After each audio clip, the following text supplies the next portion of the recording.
Bonjour à tous, bonjour à toutes. Là, je suis pris d'émotion parce que je suis en face de l'une des personnalités les plus parlantes en termes de journalisme en Afrique. Et vraiment, je ne vais pas faire la fine bouche parce que Monsieur Eddie Hamel, sans plus le présenter, est une icône du journalisme africain que, que j'ai l'honneur de rencontrer aujourd'hui. Et vraiment, bonjour, Monsieur Diamel. Bonjour Richard, c'est un plaisir aussi. Oui, mais Monsieur Diamel, on- vraiment, s'il y a un journaliste en Afrique qui peut dire qu'il vous connaît, ce sera un menteur. Qui est Eddie Hamel? Alors écoutez, je suis un homme très simple en fait, hein, très Mhm, très simple, mais évidemment passionné par mon métier de journalisme, puisque mhm, mon père était dans le football, mon frère aussi était dans le football, mhm, et j'ai été pris par le virus du journalisme parce que j'habitais en face d'un journal mhm, en Algérie, j'habitais en face d'un journal qui s'appelait La Dépêche de Constantine, mhm, un quotidien. Et donc, j'ai connu tous les journalistes et je les ai suivis dès l'âge de 13-14 ans, voir un peu comment ils travaillaient, comment ils couvraient les matchs. mhm, Évidemment, moi-même, je jouais au football, mhm, au CS Constantine, mhm. et je faisais en même temps de l'athlétisme. Donc, mon cœur était partagé entre la pratique du football en championnat cadet Mhm. et puis la pratique de l'athlétisme où j'ai atteint un bon niveau dans le sprint quand même. Ah, ça, moi, Voilà. je ne le savais pas. Il dit, ah, mais athlète? Oui, oui, Athlète de athlète. 100 mètres ou bien de 200 mètres ou Oui, bien. 200, 400, 200, 400 et surtout le relais, puisque on est quand j'ai fait mes études en France à Mhm. l'université, on a atteint la demi-finale du championnat de France en 4 fois 100 mètres. Ah ouais. Donc c'est pour ça que j'ai fait un parcours dans le football, bien sûr, parce que Mhm. c'est là que j'ai surtout œuvré, Mhm. mais j'ai un pied dans le monde de l'athlétisme depuis ma plus tendre enfance. Mhm. Et un de nos plus grands doyens en Afrique, c'est Monsieur Lamine Diack, qui n'est plus de ce monde Mhm. aujourd'hui, qui a été patron. Oui, Et le ben papa de Massata Diack. oui, c'est son fils. Oui, le papa de Lamine Diack, c'est le C'est le papa de. papa, exactement. C'est un grand monsieur de l'athlétisme. Mhm. Il était le premier président de la Confédération africaine d'athlétisme. Il l'a créé. Et je me souviens un jour où je voulais le rencontrer absolument à Harare. Mhm. C'était les championnats, c'était les Jeux africains de Harare. Mhm. Et je suis monté, on m'a dit, ah, Lamine Diack, mais il est tout en haut de l'hôtel, il est en train de préparer l'Assemblée générale. Mhm. Bon, il n'y avait pas beaucoup de pays africains Qui qui passe. étaient membres de la Confédération. Je suis monté, Ouais. je lui ai dit, bonjour Monsieur Diack, et il m'a dit, ah, petit, viens installer les chaises. Et puis, euh, et puis j'ai installé les sièges pour le congrès du lendemain. C'était un grand bonheur de le Ça, connaître, de c'était le en quelle année, ça, côtoyer. monsieur? C'était en quelle année? Ça, c'était les années 80. Ah C'était les années ouais. 80. C'était les débuts de Monsieur Lamine Diack sur la scène internationale. Mhm. Il a été champion de France du saut en longueur et Oui. tout. Mhm. Et puis c'était un ministre des Sports. C'est un grand monsieur. Oui. C'est un de nos doyens. J'ai eu, vous savez, Richard, j'ai eu la chance moi de Mhm. côtoyer des noms comme Jean-Claude Ganga, qui a Mhm. créé le CSSA, le Mhm. Conseil supérieur du sport Sport en en Afrique. Afrique. C'est un Congolais. Mhm. Il n'est plus de ce monde. Mais quel personnage extraordinaire, quel dirigeant. Et j'ai connu le deuxième plus grand, c'est également Lamine Ba. Mhm. C'est aussi un Sénégalais qui a été un très grand dirigeant. Mhm. Et enfin, bien sûr, et surtout, Lamine Diack. Mhm. Lamine Diack, c'était un monstre Ouais. dans sa manière dans sa philosophie du sport Mhm. et dans sa manière de défendre l'éthique du sport en En Afrique. Afrique. Voilà, ce sont ces gens-là qui ont créé, qui ont donné. Et bien sûr, j'ai connu aussi Mhm. Monsieur Mzali, ministre des Sports tunisien, Mhm. qui, avec Monsieur Ganga, Mhm. les deux ont été les dirigeants les plus influents pour la dignité sportive de l'Afrique. En 1976, à Montréal, Mhm. ce sont ces deux grands dirigeants africains qui ont dit non au Comité international olympique, qui avait accepté que l'Afrique du Sud Des défile filles. sans la communauté noire. Mhm. Et donc, ce sont deux hommes qui ont dit, eh ben, puisque c'est comme ça, le lendemain, le jour de l'ouverture des Jeux Olympiques de Montréal, Mhm. tous les pays africains boycotteront la cérémonie. Et c'est ce qui s'est passé. Ça, ce sont des grands. Il faut rendre un hommage à leur mémoire. Ce sont ces gens-là qui nous ont guidés, qui nous ont inspirés. J'étais très très jeune, mais je les lisais, je les suivais. Je les ai également interviewés. Et c'est ça qui m'a fait aimer à la fois le continent africain, qui est mon continent. Mon père est algérien, ma mère est algérienne, Voilà. et donc voilà. J'ai commencé par travailler d'abord dans mon pays, et ensuite pour les besoins des études, j'ai été amené à venir en France où je suis resté. J'ai travaillé au journal L'Équipe, j'ai travaillé à France Football, j'ai créé une rubrique Afrique. Quand Afrique Football aussi.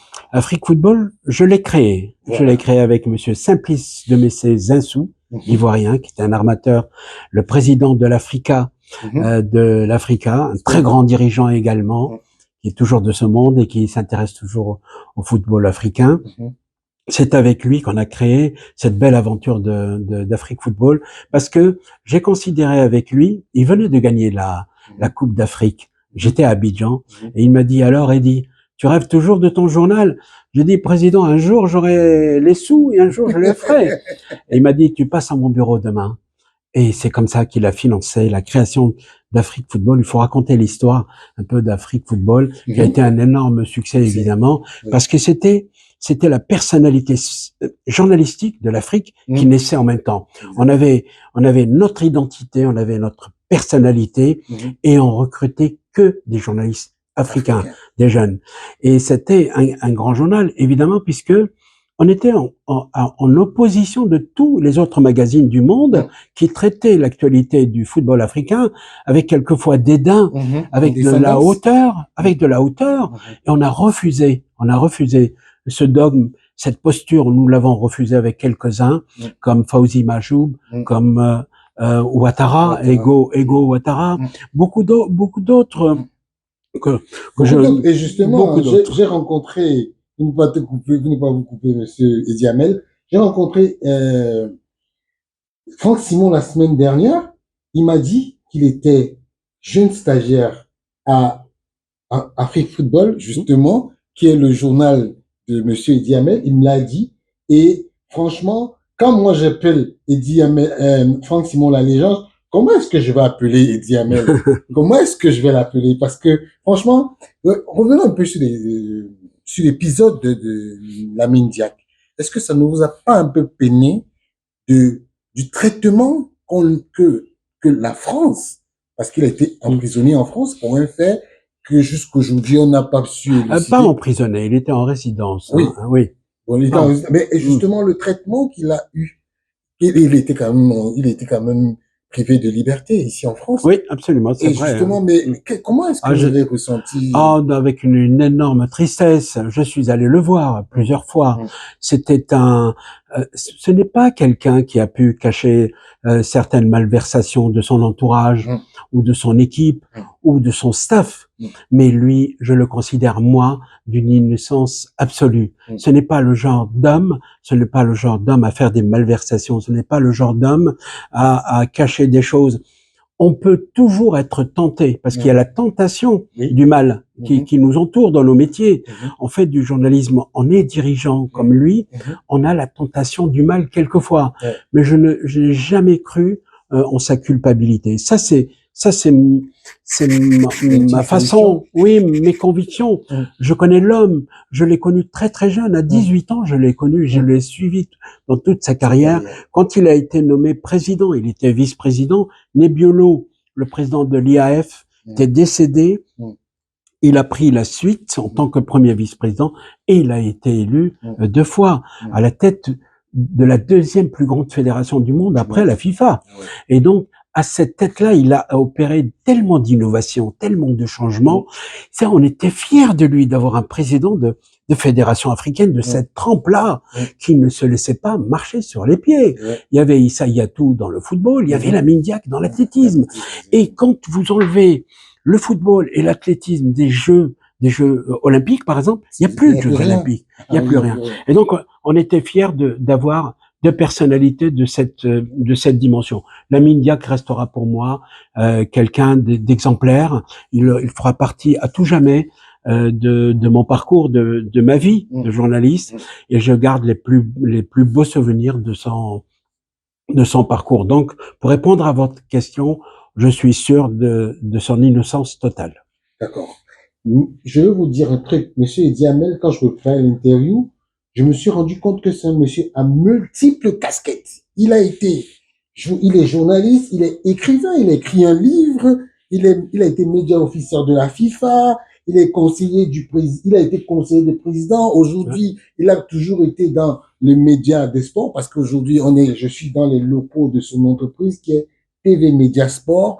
Et finalement, Eddie Hamel, qu'est-ce qui vous anime depuis tant d'années dans le sport?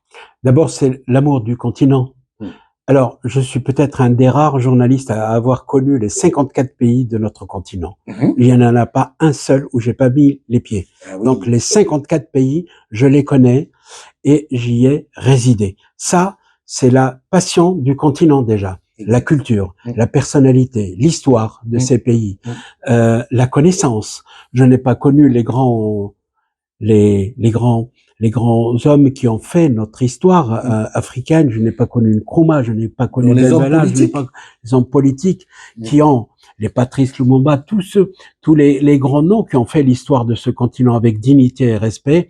Mais je les ai lus, j'ai vu leur parcours et j'ai été aussi passionné de ce continent. Donc, ce qui m'anime le plus, c'est d'abord l'amour du continent et la passion de mon métier. La passion de mon métier. J'ai appris le journalisme parce que c'est l'art de bien écrire aussi, l'art de restituer, de vivre les événements et de les restituer pour le plus grand nombre. C'est la meilleure définition de notre métier. C'est vivre l'événement et le restituer. Et donc, j'ai commencé par la presse écrite parce que c'est la plus difficile. Il faut savoir écrire, il faut savoir transmettre. Et j'ai été entouré, j'ai été corrigé, j'ai été guidé, accompagné. J'ai d'abord travaillé avec monsieur Jean-Philippe Retaker, un grand monsieur qui a écrit l'encyclopédie du football. J'étais dans son équipe, au journal L'équipe. Et regardez, Richard, le destin d'une vie. C'était mon patron à l'équipe. Et évidemment, il y avait Edouard Sedler, il y avait Urbini, il y avait des grands noms de la presse écrite. Évidemment, on les voit parce que le journal était déjà au summum du journalisme. Et puis, quand on a créé Afrique Football, j'étais le patron de Jean-Philippe Retaker. Et ça, c'était extraordinaire. Vous voyez l'humilité des grands hommes, des grands journalistes. Jean-Philippe Retaker, pour moi, c'était un dieu du journalisme. Et bien, quand j'ai créé Afrique Football, il m'a dit, j'adore, c'est quelqu'un qui a fait la CAN de 1957. Oui, les premières CAN, oui. Monsieur Jean-Philippe Retaker a fait 14 CAN. On le sait pas. Mais c'est un grand homme, c'est un grand homme. Et le fait qu'il vienne me proposer, dès la création d'Afrique Football, il est venu me dire, mon petit Teddy, et tu m'accepterais pas comme chroniqueur? J'ai dit, mais monsieur Retaker, mais bien évidemment. Et les lecteurs et tous ceux qui ont connu Afrique Football, bien évidemment, ont vu la chronique régulière de monsieur Jean-Philippe Retaker. Les gens ont écrit, Jacques Thibert a écrit dans Afrique Football. On a reçu Pelé, on a reçu Van Basten, on a reçu Gullit, on a reçu les plus grands, Maradona. Tout le monde est passé par Afrique Football. C'était une belle aventure. Mais monsieur Djamel, il y a justement j'ai suivi que c'est vous qui avez créé le ballon d'or africain. Absolument, c'est vrai. Mais qu'on appelait Étoile d'or avec monsieur Simplice de Messé-Zinsou et avec Abedi Pelé, Abedi Ayoub Pelé, qui jouait à Nyon. Il n'était pas encore dans un grand club. Il venait de Bénin, il a joué au Bénin. Ah oui? Il était remplaçant à la CAN en 1982 en Libye. Il avait 17 ans, je crois. Il avait 17 ans. Donc, c'est pour ça que Abedi Pelé, avec la CAN, il a une histoire fabuleuse à nous raconter. À 16 ans, il a été sélectionné. À 17 ans, il la joue en Libye. C'est incroyable. Et puis après, il a fait le parcours qu'on lui connaît. Et donc, quand on a reçu tous ces gens-là, Georges Weah, bien sûr, qui était là, qui nous a encouragés. Ce sont des gens qui ont fait l'aventure aussi d'Afrique Football parce qu'ils l'ont enrichi de leur expérience, de leur présence, de leur encouragement. Le fait que l'Afrique détenait un grand journal, un magazine bien fait, crédible sur le plan informatique, voilà, éditorial aussi, la ligne, le partage, on couvrait la Coupe du Monde, on couvrait la CAN, on couvrait l'Euro de football, on couvrait la Copa América et le début balbutiant de la Coupe d'Asie, par exemple, et qui n'était pas très connue, et surtout la Coupe de l'Océanie. Donc on a couvert ça pour dire, écoutez, nous on défend les valeurs du football africain, mais on veut aller voir comment ça se passe dans les autres pays lorsqu'ils organisent leurs compétitions. Donc voilà. Mais justement, il y a aujourd'hui, parce que le groupe Amaury se targue d'interdire aux autres d'appeler, vous voyez aujourd'hui la CAF, c'est les CAF Awards, alors que c'est vous qui avez créé le ballon d'or africain. Oui. Mais aujourd'hui, ils disent qu'on ne doit plus utiliser le mot ballon d'or. Comment est-ce que... Alors ça, c'est sur le plan juridique, parce que c'est un nom qui appartient au groupe Amaury.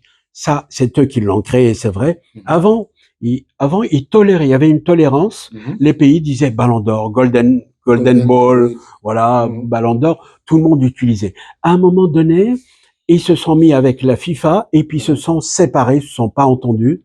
Se sont pas entendus. Ils ont fait 3 ou 4 cérémonies, puis se sont pas entendus. Chacun a repris son indépendance. Alors, mais le groupe Amaury a déposé auprès de l'INPI, donc c'est l'Institut national des marques en France, qui a propagé sur le monde entier la couverture du mot ballon d'or. On ne peut plus l'utiliser, sauf à demander une autorisation préalable du groupe. Bon, mais Richard, entre nous, vous voyez bien, malgré le groupe, tout le monde au Sénégal, on dit le ballon d'or de cette année, au Malawi, le Golden Ball. Bon, on peut pas parce que c'est resté un mot générique. Il est resté générique. Mais il faut quand même reconnaître, il faut respecter aussi l'antériorité du journal France Football, qui l'a créé, donc, et qui est devenu le plus grand du monde. Voilà. Exactement. Je veux faire un petit crochet dans l'histoire, parce que dans les années 89, 90, 91, 92, il y avait une chaîne en Afrique qu'on appelait CFI, et tous les mercredis, il y avait une voix qui faisait les reportages de matchs, et c'était la voix d'Eddie Hamel. Oui. Monsieur Eddie Hamel, comment vous arrivez à CFI? Alors, j'arrive à CFI par la création de Canal France International répondait à des objectifs politiques de la francophonie et en même temps de la coopération avec l'Afrique, franco-africaine. Beaucoup de chaînes africaines qui étaient en train de s'enrichir, avaient besoin d'expériences, avaient besoin de partager des expériences. Donc, c'est le gouvernement français qui a décidé, sur le groupe France Télévisions, de créer une entité destinée à l'étranger. Pas seulement à l'Afrique, mais à l'Océanie, à l'Amérique du Sud, etc. Le président, qui était Philippe Bodillon, qui est un énarque de la génération de l'ancien premier ministre de Villepin. Vous voyez, bon, c'était quelqu'un qui aimait l'Afrique. M'a appelé parce qu'il me lisait dans Afrique Football et il me lisait aussi quand j'écrivais à l'équipe ou à Jeux d'Afrique aussi d'Ibrahim Soumaré et le regretté Fekro Kidane qui avait créé ça aussi. Fekro Kidane, Ibrahim Soumaré évidemment sont des gens qu'on n'a pas cités tout à l'heure mais qui sont dans toutes les mémoires. Et donc c'est de là, c'est à partir de là, on parlait bien sûr de CFI. De CFI. Oui. Et Monsieur Bodillon m'a fait appel en me disant, je suis sûr que vous allez nous donner un coup de main pour du consulting. J'avais fait de la radio, mais jamais de la télé. Donc, je suis allé me former à l'INA quelque temps pour voir un peu quels sont les concepts du commentaire. Évidemment, on avait l'INA. J'ai fait la même école que vous. Oui, voilà. En 2019, j'ai fait. C'est bien ça. L'INA formation. Il faut les fondamentaux, Richard. On peut pas s'engager dans un métier sans en connaître, sans maîtriser les fondamentaux. J'ai fait un stage, je suis allé voir plein de choses et j'ai eu la chance plusieurs fois avec Didier Roustan de commenter avec lui des finales de Coupe africaine. Donc j'avais déjà une expérience avec France Télévisions. Et donc j'ai créé le service sport de Canal France International alors que j'étais à Afrique Football. Donc j'avais les deux casquettes. Je jonglais entre les deux. Entre les deux. Et ensuite, je suis devenu rédacteur en chef de Canal France. Et on a fait les Jeux africains de Canal France à Harare, au Zimbabwe. Et après, j'ai dit au patron de CFI, si vous voulez exister en Afrique, il faut acheter des droits. La Champions League, à l'époque, ça s'appelait la Coupe d'Afrique, la Coupe d'Europe des champions, la Coupe d'Europe des clubs. Et en 92, le statut de leur a changé, la Champions League. Et il m'a suivi. Alors, on avait la Formule 1, on avait le championnat du monde d'athlétisme, on avait ça. Et moi, quel bonheur d'être à la fois rédacteur en chef de l'athlétisme, donc et du football. Voilà. Et je commentais et je prenais uniquement des consultants connus par les Africains, bien sûr. Hein. Et donc, voilà, j'ai fait une belle carrière de commentateur pendant 25 ans. 25 ans. J'avais la voix, j'avais la passion. Bon, pas toujours le talent, mais quand même. C'est avec passion qu'on vous écoutait, puisque je l'ai toujours gardé dans ma mémoire, parce que je me souviens justement la finale où l'OM a gagné. La finale où l'OM a gagné. Oui. Quelle émotion. Moi, j'étais très ému. Mais parce que c'était un but à 100% africain. Corner de Abedi Ayou Pelé, reprise de Basile Boli, un Ivoirien et un Ghanéen. Quel bonheur pour moi, quel bonheur. Je me souviens. J'ai perdu la voix après. Voilà, justement, je me souviens toujours des moments, parce qu'à un moment donné, vous étiez tellement pris dans l'émotion. Après, ça s'est ressenti dans votre voix. Parce que il y avait l'émotion déjà d'un club français, le premier qui gagne. Parce qu'il faut le dire, l'Olympique de Marseille est le premier club à gagner la Champions League. La Champions League, nouvelle formule. En 80, voilà. Avec la nouvelle, alors que j'avais vécu déjà 2 finales de Coupe d'Europe. 89? Vainqueur par des Africains. Thomas Nkono avec l'Espagnol Barcelone. Et surtout Rabat Majer en 87 à Vienne avec le FC Porto contre le Bayern Munich. Et le fameux dribble de Majer qui a envoyé Coman, qui est devenu son entraîneur plus tard, qui a envoyé Coman dans les tribunes, puisqu'il l'a dribblé, il est tellement, bon, voilà. Ça, ce sont des moments extraordinaires pour nous. Mais justement, Diamel, vous nous avez dit tout à l'heure que vous avez fait 54 pays africains. Oui. J'aimerais savoir, vous avez fait combien de CAN? Le CAN, 21 CAN. 21 phases finales. 21 phases finales. J'ai fait des U20 et j'ai fait 10 Coupes du Monde, mais ça, vous le savez. 10 Coupes du Monde. Les Coupes du Monde, on va revenir plus tard, parce que je suis dans les CAN, parce que 21. Déjà de savoir que vous avez, quelle est la CAN qui vous a le plus marqué? Eh ben, franchement, Richard, sans réfléchir, il y en a 2. Une en 90 à Alger, pour une raison autre, je vais vous expliquer. Mais évidemment, la plus belle pour moi, c'est 1996, parce que j'ai serré la main à Monsieur Mandela, et parce que Mandela était à 3 mètres de moi quand il était habillé avec le maillot des Bafana dans ce stade national. Aujourd'hui, ça s'appelle autre chose, mais à 2 pas de Soweto. Et on avait vécu cette finale avec une grandeur incroyable, la restitution de l'Afrique dans son unité, le retour de l'Afrique du Sud dans toutes les instances politiques, aux Nations Unies, à l'UNESCO, dans les fédérations internationales. Et j'ai vécu ça comme, pour moi, c'était quelque chose d'abord d'émotionnel, parce que quand on serre la main à ce monsieur, quand on connaît son histoire, et qu'on dit, eh ben voilà, il a un lien avec le football, et c'est la CAN, que les stades, vous vous rappelez de ces images quand il dansait? On était à 3 mètres de lui. Oui, c'était extraordinaire. Donc c'est la plus belle CAN pour moi, historiquement.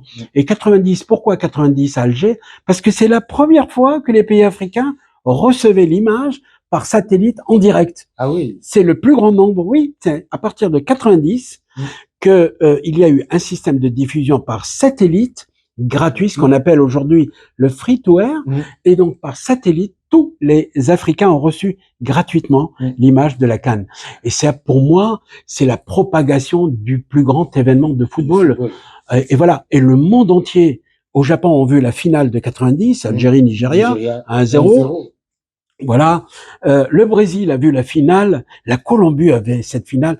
Donc vous voyez, pour l'émotion, pour le cœur, Richard, c'est 1996, parce que c'est Mandela, parce que c'est le retour d'une très grande nation, la nation arc-en-ciel, dans la famille du sport mondial, pas seulement africain, mais mondial. 90, parce qu'enfin cette CAN était vue par tout le monde. On la voyait dans la brousse, on la voyait dans les écoles, dans les moindres cafés où les gens se regroupaient autour d'un écran noir et blanc, caillouteux comme ça, avec des interférences du satellite. Mais au moins c'était la première fois. Et justement, parce que on parle de CAN, on parle de Coupe d'Afrique, est-ce que je veux un peu arriver dans un point un peu politique? Dites-nous, aujourd'hui, avec tout le temps que vous avez fait, la CAF, aujourd'hui, bon, disons la CAF sous Tessema, comment vous l'avez trouvé? Commençons par lui. Alors, Tessema était un bâtisseur. On n'avait pas tous les pays qui étaient membres. Il y avait encore des pays qui n'étaient pas indépendants. L'Angola, plein d'autres pays étaient encore en guerre. Tessema était un bâtisseur parce que il a compris tout de suite que c'est la vision unitaire de l'Afrique qu'il fallait par le football. Par le football. Il a été ministre de l'empereur, Haïlé Sélassié, il a été visionnaire et il avait un conseiller extraordinaire qui était monsieur Fécrou Kidane, qui était membre de la commission anti-apartheid aux Nations Unies. C'était un journaliste, c'était un ministre qui est devenu un journaliste de sport. Et vous vous rendez compte? Rendez-vous compte si demain, Richard, vous êtes appelé à siéger aux Nations Unies. Quelle fierté pour nous! Eh ben, on était fiers de monsieur Fécrou Kidane. Donc, monsieur Tessema, Idné Kacho Tessema, c'est un bâtisseur qui a eu la vision. Il a la vision de ce continent uni. Et il a dit, je peux l'unifier par le football. Et donc, il a pris son bâton de pèlerin et il a fait tous les pays qu'il pouvait faire en avion. C'était difficile d'aller de rallier d'un pays à un autre. Comment aller de Libreville vers Sao Tomé et Principe?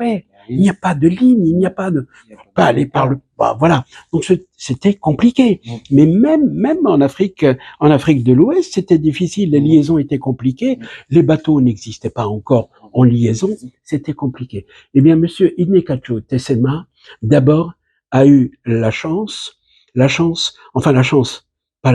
l'opportunité de nous faire comprendre que c'est par le football qu'on pouvait unifier un continent. Donc, il a pris son bâton de pèlerin.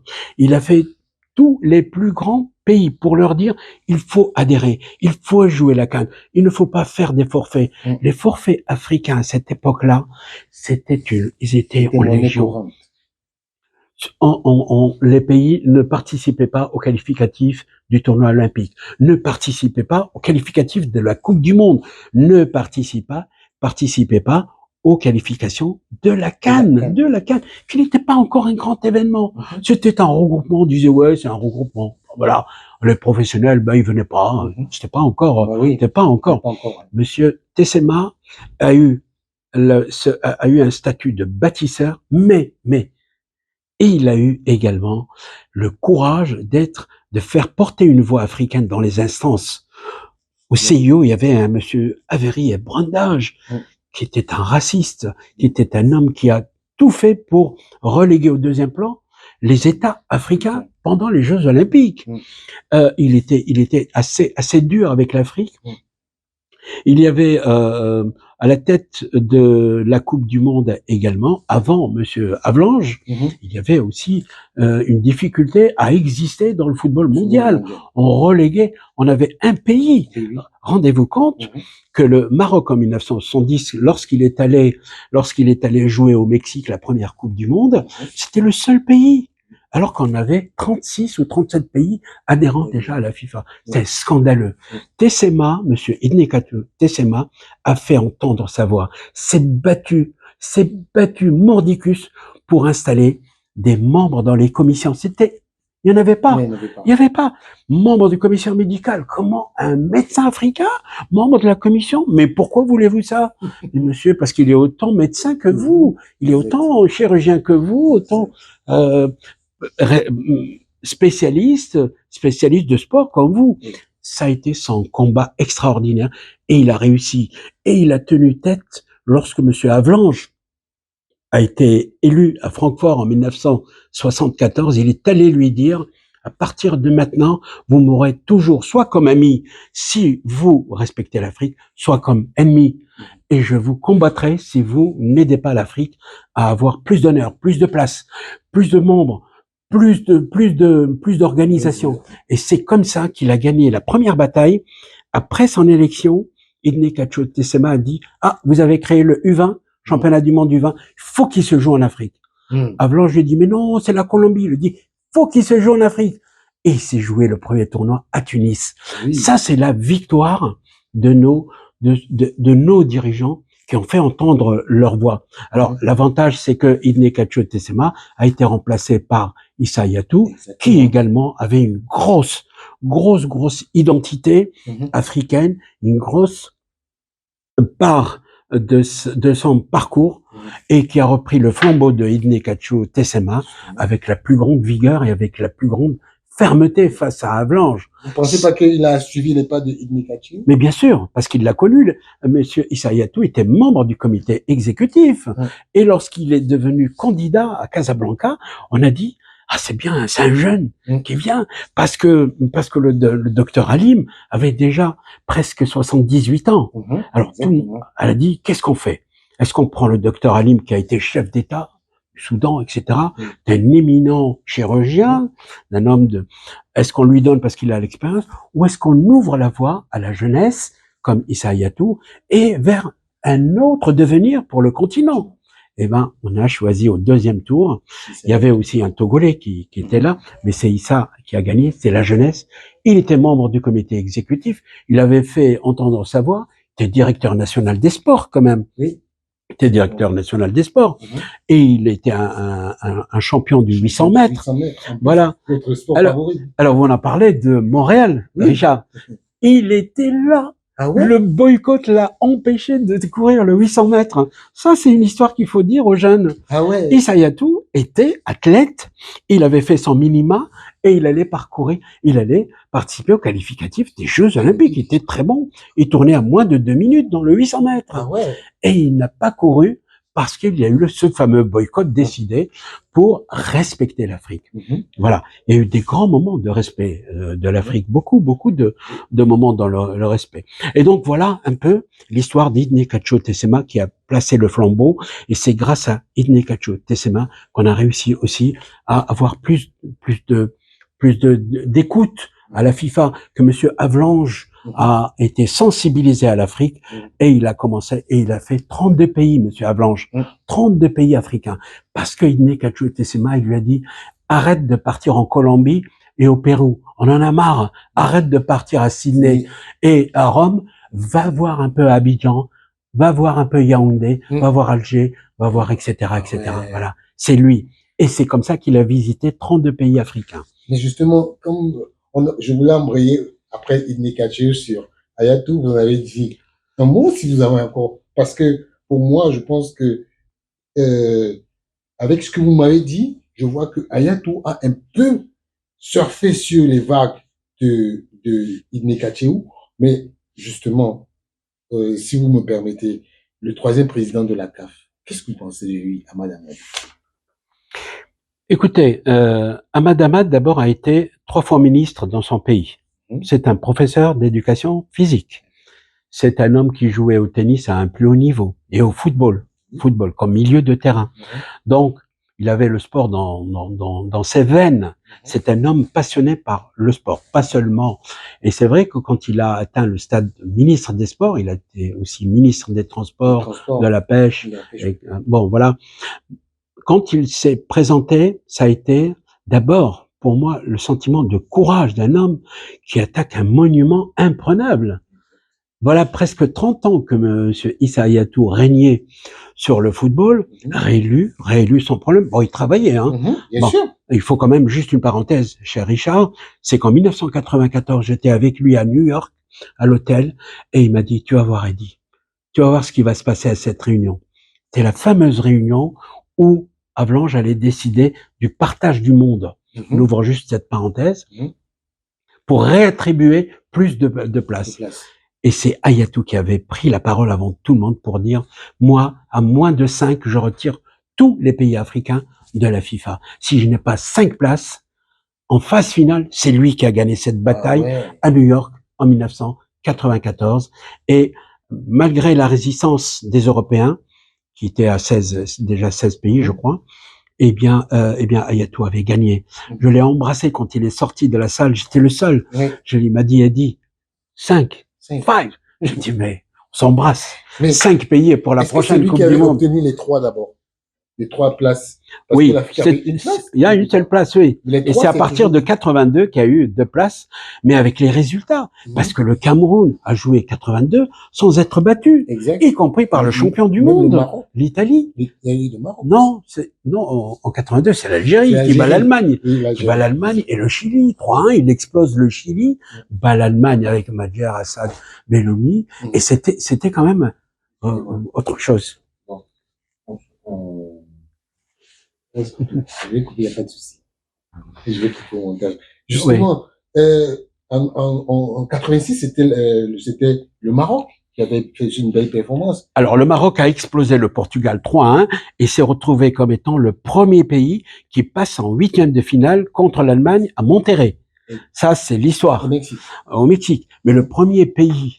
Alors, on peut dire l'histoire, vous savez, l'histoire, vous l'écrivez comme vous l'interprétez, cher Richard.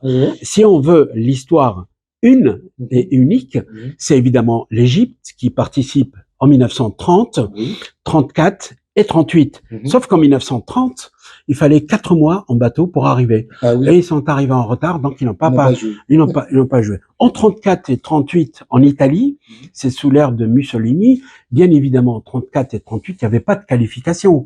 Donc, beaucoup d'Africains, beaucoup de journalistes disent « Ah, mais il n'y a pas eu de qualification, c'est sur invitation. Oui, mais quand même, l'Égypte a joué quand même.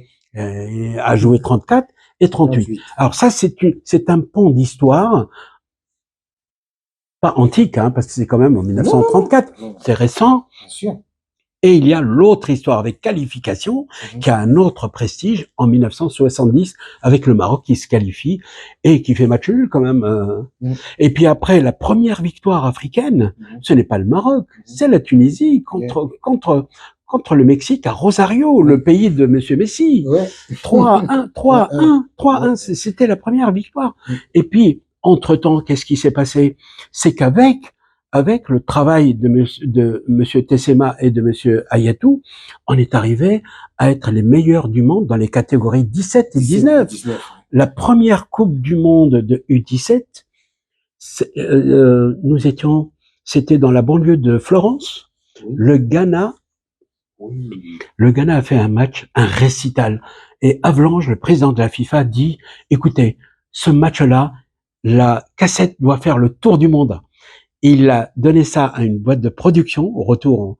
Et cette cassette de la finale du Ghana, où il y avait Lamptey, où il y avait Couffort, mais les plus grands qui sont allés après au Bayern de Munich, qui sont allés à Torino, etc., des grands joueurs, cette finale-là, elle a fait le tour du monde des académies et des fédérations. Regardez le football africain. Alors, ce qui s'est passé après 91, c'est que pour la première fois aussi, en 92, il y a eu une finale du U17, Ghana contre le Nigeria. C'est unique. Et unique. C'est l'essence de notre histoire du football africain. C'est par les jeunes qu'on a commencé à construire quelque chose de planétaire. C'est-à-dire que l'Afrique ne donnait pas que des grands joueurs, elle donnait des sélections nationales qui remportaient la timbale. La timbale planétaire. Le titre mondial. Croyez-moi, moi j'ai couvert tout ça et j'ai découvert aussi ce match-là où il y avait Monsieur Tessema. Il y avait encore Monsieur Tessema. C'est incroyable, voilà. Et on a bâti ça. Et parmi les meilleurs joueurs du monde, c'était quand même des Africains. Ghana, Nigeria. Et après, il y a eu le Mali avec Keïta. Voilà. Et surtout, il y a eu l'organisation de pays africains qui est arrivé à organiser des championnats du monde. La Tunisie, le Nigeria. C'est là où on a découvert le petit Keïta, qui a fait une carrière extraordinaire. Donc, ça c'est l'histoire, Richard, du football africain. Elle est jalonnée de plusieurs choses. Sur le plan stratégique, sur le plan politique, on a gagné des batailles avec des hommes, comme on les a cités. Ensuite, avec des sélections qui ont été formés, qui ont battu des Colombies, des Argentines, des Brésil, qui ont battu l'Australie, qui ont battu l'Allemagne, la France, sont des jeunes qui sont devenus des stars après. Donc, à tous les niveaux, l'Afrique a bâti quelque chose, une stratégie, un plan, des académies qui commençaient à avoir lieu. Il restait un seul point triste, c'était l'hémorragie des jeunes. L'hémorragie des jeunes, c'est-à-dire que le Bayern de Munich, bon, je cite le Bayern, ça peut être un autre pays, le Torino, l'AS Roma, même le Paris Saint-Germain. On allait en Afrique, on prenait les petites perles de 14 jusqu'à 18 ans qui jouaient, on donnait $5,000 aux parents, et puis après on dit c'est à nous. Et non, monsieur, c'est pas à vous, $5,000, ce n'est rien du tout, vous allez gagner des millions et des millions. Ça, c'était l'hémorragie qu'on n'a pas réussi à installer jusqu'à présent. S'il y a un jour, on sera plus de ce monde-là, mais j'espère qu'un jour on verra des dirigeants du football africain qui mettront un terme à cette hémorragie et qui obligeront les grands clubs européens à signer des conventions avec les fédérations nationales africaines pour passer par le président du club et lui dire, monsieur, je suis intéressé par votre petite perle de 17 ans. Mais c'est pas aller voir les parents, lui faire un passeport, une autorisation. Faut respecter. Il y a toujours, bien sûr, l'autorisation. Il y a toujours l'autorisation. Mais quand il est mineur, le parent suffit pour le faire passer de l'autre côté de... Voilà. Ça, c'est quelque chose qui j'espère un jour vivra. Mais justement, on parlait de Hamad, mais on n'a pas fini avec Hamad. Je veux profiter pour savoir qu'est-ce que vous pensez du football africain aujourd'hui? Comment il est géré, les relations entre la FIFA et la CAF? Juste un mot sur Hamad. Il a été un excellent président. Vous savez pourquoi? Parce qu'il a su s'entourer. Alors, les gens disaient, il avait pas d'expérience, mais un dirigeant comme ça, qui s'installe à la tête de la plus grande confédération du continent, c'est d'énormes responsabilités. Une de ses qualités a été de bien s'entourer. Hein, il y avait quand même du monde autour de lui, ce qui l'a amené à tout changer. Il a multiplié par 3 la subvention de toutes les fédérations. Il a passé la fameuse CAN de 16 à 24. Et il a fait du CHAN un énorme rendez-vous planétaire et il a distribué l'argent qu'il a trouvé à la CAF et celui qui rentrait. Bon, après, il a fait aussi des mauvais choix, parce que il était aussi quelquefois astreint et condamné à aller vite. Et là, quand on va vite aussi, on fait des mauvais choix, on le regrette. Mais quand même, pour moi, il restera toujours un bon président. Il y a eu la mainmise de la FIFA sur lui, ça a été très difficile, très difficile. Et il a été puni par la FIFA pour ça également. Mais justement, voilà. Moi, je pense, pour un peu embrayer ce que vous dites, moi, je pense que le président Hamad est le président de la FIFA, de la CAF, qui a le plus fait de réformes. C'est exact, c'est un réformiste, absolument. Il a fait la majorité des réformes. Aujourd'hui, le football africain, quand on voit comment le CHAN est passé de 12 à 16 équipes, et à 24 après. Et à 24 après. Et quand on voit comment la CAN, il faut dire que la CAN féminine est passée de 8 à 12. C'est son mandat. C'est son mandat. C'est son mandat. Quand on voit que la création de la Champions League africaine absolument de football féminin, c'est son œuvre. Oui. Et aujourd'hui, et les CAF Awards. Et justement, les CAF Awards.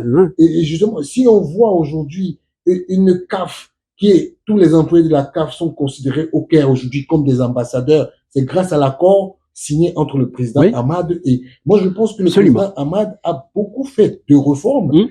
Je le dis souvent, les gens me prennent souvent pour un fou. Je dis, le président Hamad a fait plus de réformes en 4 ans que Hayatou en 30 ans.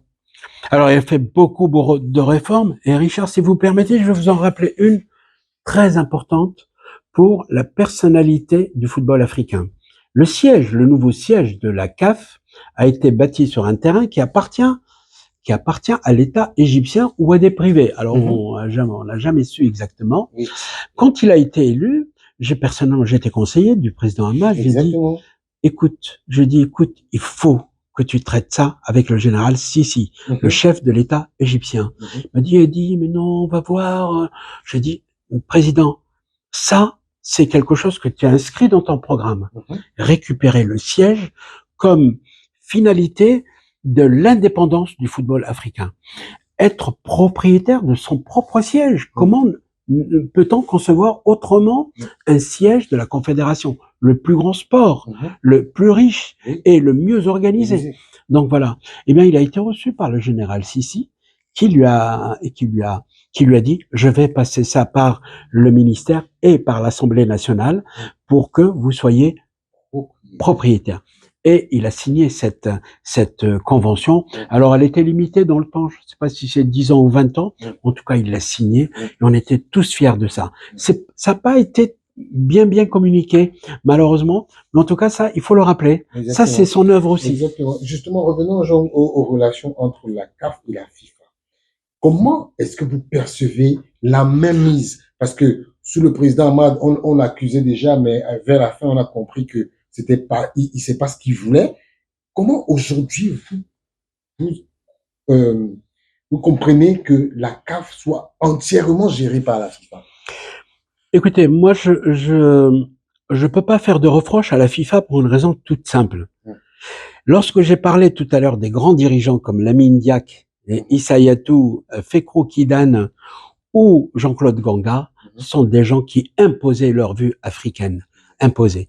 Donc la FIFA a peut-être eu la tentation de mettre, de conseiller comme disent les Suisses et les Italo-Suisses qui sont à la tête de la FIFA aujourd'hui. On va conseiller, on va les accompagner, on va enrichir s'ils ont besoin de nous. La FIFA est toujours là. Ça c'est le discours de M. Gianni Infantino. C'est un discours qu'on peut entendre et respecter comme ça. Sauf que dans les faits, ce sont les dirigeants qui ne doivent pas laisser une entité comme la CAF être ouverte aux quatre vents, être ouverte aux décisions qui ne viennent pas de son comité, qui n'est pas l'émanation des fédérations nationales.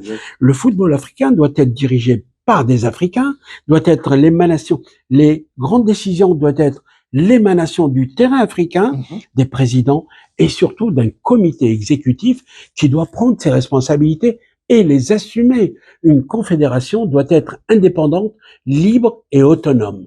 Et pour ça, il nous faut des hommes qui croient en ça et qui ont le caractère pour pouvoir dire, écoutez, merci pour le coup de main, merci pour l'accompagnement, merci pour les conseils.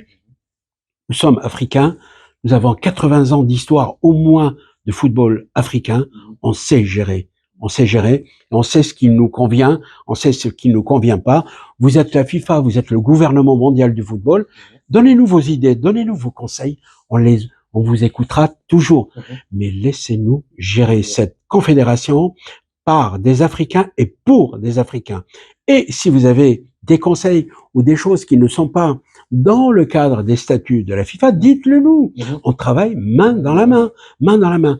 Moi, le reproche que je fais, c'est d'abord aux dirigeants africains de gagner cette personnalité, cette dignité qui fait d'eux les hommes de décision. C'est eux qui décident et qui doivent imposer leurs décisions. Voilà ma façon de voir les choses. Justement, Eddy Hamel, je veux qu'on sorte un peu du plan politique parce que je sais que moi je voulais pas parler de la FIFA parce que vous avez travaillé à la FIFA, vous connaissez les méandres parce que et membre de plusieurs commissions. Et membre de plusieurs commissions, voilà. Moi, je veux revenir à ce qui fait aujourd'hui votre boulot parce que vous avez été conseiller du président de la CAF. Après conseiller du président de la CAF, vous avez un boulot, vous avez une entreprise qui s'appelle TV Media Sport. Oui. Est-ce que vous pouvez nous parler de votre entreprise TV Media Sport? Oui. Alors, vous savez, j'ai créé Télévision Mediasport tout simplement à la suite, quand j'ai terminé l'aventure d'Afrique Football et que j'avais un pied déjà dans la télévision, dans le groupe France Télé et Canal France International, j'étais donc le responsable des sports, j'ai compris le métier des droits. Et je me suis dit, la plus grande injustice qui règne dans le monde complexe des droits, c'est l'Afrique. C'est l'Afrique. parce que on ne donne pas l'occasion aux télés africaines de s'exprimer, d'abord de s'enrichir techniquement et de recevoir les plus grandes compétitions dans un confort technologique exceptionnel, un peu comme on reçoit en Europe ou en Asie. Donc c'est ça qui m'a guidé d'abord. Et donc comme j'ai compris le système, j'ai bien compris le système, comment exposer le football, comment l'acheter pour les télévisions africaines, je me suis lancé, j'ai créé avec quelques amis, surtout des techniciens aussi, qui croient en l'Afrique, et nous sommes allés voir, le premier que je suis allé voir, devinez qui, Richard, vous allez le trouver, Lamine Diack. Le papa, il m'a dit, mon petit Teddy, tu as créé ça, mais tu es courageux. J'ai dit, président, j'ai créé, mais les grands sont autour de nous. Nous, on est petits. Comment on peut faire? Il m'a dit, Eddie, toi, tu as eu le courage de faire ça. Moi, je vais avoir le courage d'affronter mon comité exécutif et je te donne les droits de 2 championnats du monde d'athlétisme. C'était extraordinaire. J'ai commencé par ça et j'ai dit, président, vous le regretterez pas parce que je veux que l'athlétisme soit sur les écrans africains. Il ne l'est pas parce que les télés, on leur demandait beaucoup d'argent, parce qu'ils ne savaient pas comment réserver, comment obtenir l'image, etc. Je vais faire ça avec des formations. Donc, Lamine Diack m'a aidé à avoir les 2 premiers championnats. Il y avait monsieur Michel Platini, président de l'UEFA. Je suis allé le voir. Je lui ai dit, l'euro est trop cher pour les Africains. Est-ce qu'on peut pas trouver une solution? La solution, moi, je l'ai.